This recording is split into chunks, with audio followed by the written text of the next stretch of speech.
पाताली श्रीक्षेत्र सुवर्णपुर जिला एवं ओडिशा पई ऐतिहासिक एक प्रसिद्ध स्थान। यह धार्मिक स्थान बौद्ध धर्म एवं शैव धर्म सहित जड़ित। यह ओडिशार सुवर्णपुर जिलार बेगमहाराजपुर सब डिविजन कोटसमलाई ठारे त्रिकुट पहाड़ पाददेश अवस्थित। महानदी एवं तेल नदी मिलन स्थल रामेश्वर मंदिर अवस्थित। मंदिर लिंग बहुत पुराणा। किंवदंती अनुसार भगवान राम यार स्थापना सहित जड़ित अछंती।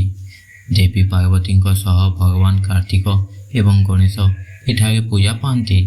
रामेश्वर मंदिर निकटरे एक दुर्गा मंदिर मध्य देखिबाकु मिले, जेउठारे 10 सशस्त्र दुर्गांक प्रतिमूर्ति रखा जाइछि।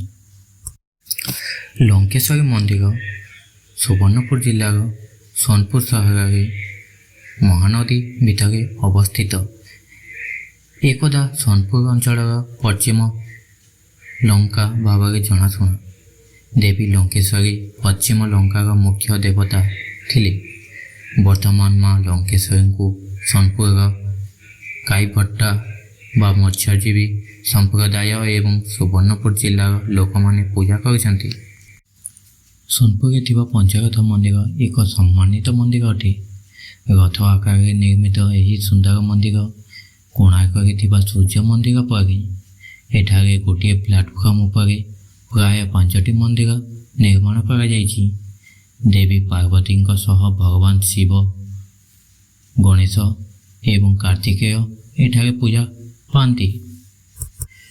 भीमभोई समाधि पीठ सोनपुर ठारू 23 किलोमीटर दूर अवस्थित। समाधि मंदिर किंबा सूर्य मंदिर सहित अवस्थित। यह 100 वर्ष अधिक पुराना मंदिर अटे। आशा करुछि भिडियोटी भल लगी। दयाकोरी चैनल को सब्सक्राइब एवं वीडियो को लाइक करंतु।